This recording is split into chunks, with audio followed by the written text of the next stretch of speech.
السلام عليكم.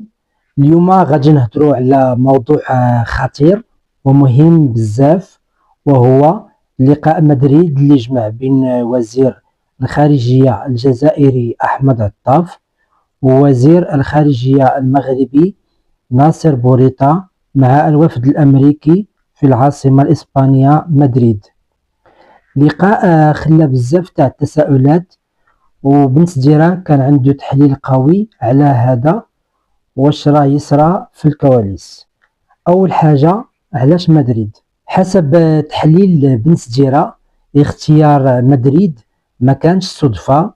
اسبانيا هي طرف غير مباشر في ملف الصحراء، وعندها تاريخ ثقيل في القضيه، وزيد عليها مدريد ولات ارض محايده نسبيا، تقدر تجمع اطراف ما يحبوش يبانوا كانهم راهم فوضوا مباشره. جيرا كيقول باللي الولايات المتحده الامريكيه دخلت بالثقل ديالها وحابه تفرض حل واقعي ونهائي لملف الصحراء الغربيه على حسب القول ديالو. طبعا امريكا ما عادش حابه بقاء الوضع كما راهو. كاين دابا حاليا توتر، انسداد سياسي، ونزاع بلا نهاية. واش تحب حل يخدم مصالحها في المنطقة، الاستقرار وتقليل النفوذ الروسي وتركيز على الأمن والطاقة. طبعا هذا الشيء كنقول كله فهو منسوب لبن سديرة.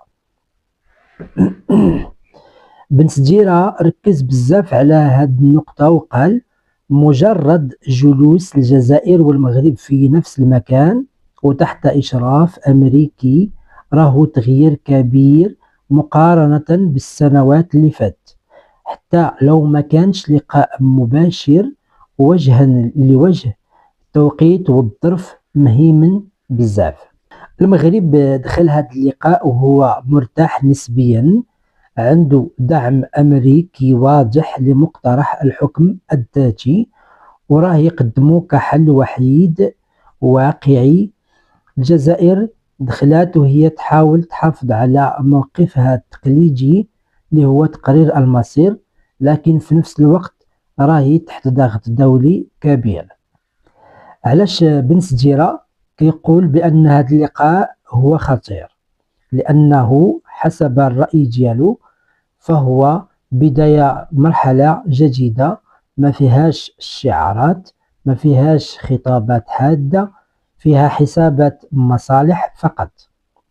وأمريكا ما راهيش جاية تسمع، راهي جاية تفرض مسار. أشنا هي الرسائل اللي خرجت من هذا اللقاء؟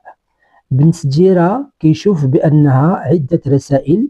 أولا، أمريكا كتقول للجزائر راه وقت الحل هذا وما كانش رجوع للوراء.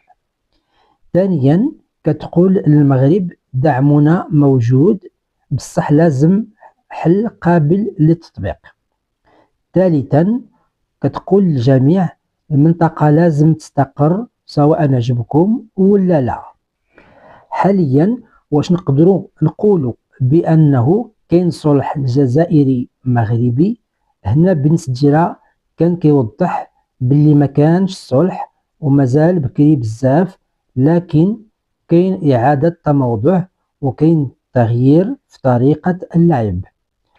خلاصة الفيديو، يمكن طرح عدة أسئلة من بينها: هل الجزائر ستغير استراتيجيتها؟ هل المغرب قريب من فرض رؤيته قريبا؟ هل أمريكا ستنجح أو ستزيد تعقد الملف أكثر؟